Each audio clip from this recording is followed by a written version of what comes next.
Assalamualaikum warahmatullahi wabarakatuh. Nama Widya NIM 2020143214. Baiklah, di sini saya akan melanjutkan materi dari mata kuliah bimbingan dan konseling sekolah dasar. Ya, materinya itu bimbingan dan konseling pertemuan ke-7, yaitu struktur pelayanan bimbingan dan konseling. Nah, di struktur bimbingan dan layanan konseling ini ada ruang lingkup bidang pelayanan. Nah, ruang lingkup bidang pelayanan ini di sekolah dasar mencakup upaya bantuan yang meliputi bidang bimbingan pribadi, bimbingan sosial, dan bimbingan belajar dan bimbingan pribadi karir. Nah, bidang bimbingan pribadi sosial yaitu dalam bidang bimbingan pribadi membantu siswa untuk menemukan dan mengembangkan potensi dirinya serta menjadi individu yang bertakwa dan beriman kepada Tuhan Yang Maha Esa. Dalam bimbingan sosial yaitu membantu siswa untuk lebih jauh mengenal hubungan dengan lingkungan sosial masyarakatnya. Nah, bimbingan pribadi sosial itu berarti bimbingan dalam menghadapi keadaan, artinya batinnya sendiri, serta bimbingan dalam membina hubungan kemanusiaan dengan sesama di berbagai lingkungan.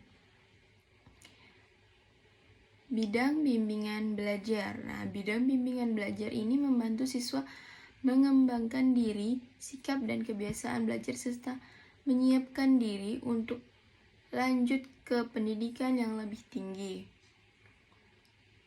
Nah, ini bidang bimbingan karir. Nah, bidang bimbingan karir ini lebih memfokus untuk bimbingan siswa dalam mempersiapkan diri menghadapi dunia pekerjaan, memilih lapangan pekerjaan atau jabatan maupun potensi tertentu atau profesi masing-masing.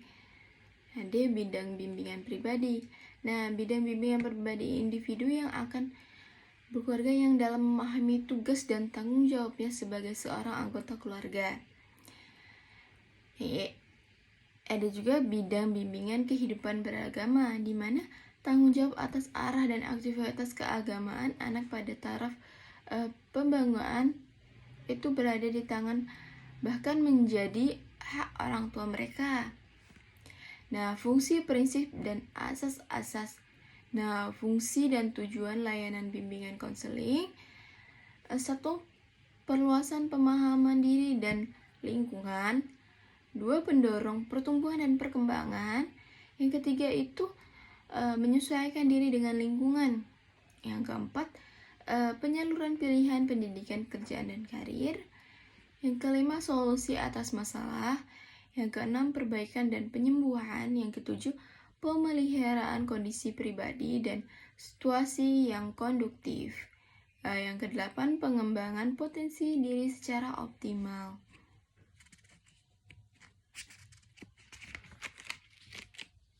Nah, adapun prinsip-prinsip bimbingan konseling yaitu 1. Bimbingan harus terus fokus individu yang sedang dibimbingnya. Yang kedua itu memberikan bantuan. Yang ketiga, bimbingan berkaitan dengan sikap dan perilaku individu. Yang keempat, memberi bantuan secara fleksibel. Yang kelima, program bimbingan harus sesuai dengan program pendidikan yang pembelajarannya di sekolah yang bersangkutan. Nah, asas-asas bimbingan konseling yaitu 1. Kerahasiaan sesuai kode etik bimbingan dan konseling. Keterbukaan dalam memberi dan menerima informasi. Ketiga, kesukarelaan dalam mengikuti layanan. Yang keempat, keaktifan dalam penyelesaian masalah. Yang kelima, kemandirian dalam mengambil keputusan. Yang keenam, kekinian dalam penyelesaian masalah.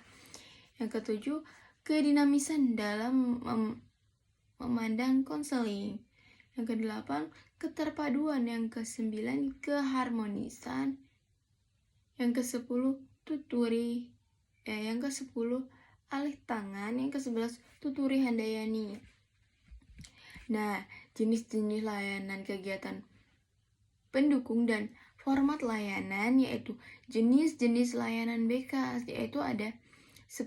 Yang pertama layanan orientasi, yang kedua layanan informasi, yang ketiga layanan penempatan dan penyaluran, yang keempat layanan pembelajaran, yang kelima layanan penguasaan konten, yang keenam layanan konseling perorangan, yang ketujuh layanan bimbingan kelompok, yang kedelapan layanan konseling kelompok, yang kesembilan layanan konsultasi, dan 10 layanan mediasi.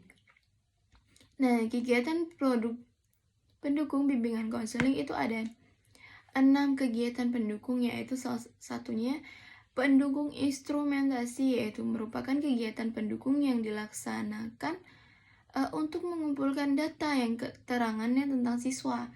Dan yang kedua itu himpunan data, merupakan data yang sudah dikumpulkan baik melalui tes ataupun non-tes perlu disimpan di dalam himpunan data atau dikenal dengan cumulative record. Yang ketiga itu kompetensi kasus. Nah, yang dimana membahas permasalahan yang dialami siswa dalam suatu forum pertemuan yang dihadiri oleh berbagai pihak yang diharapkan tepat memberikan bahan keterangan dan kemudahan bagi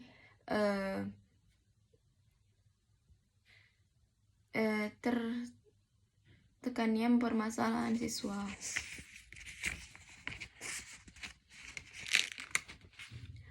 Baiklah, sekian dari saya. Wabillahi taufiq wal hidayah. Wassalamualaikum.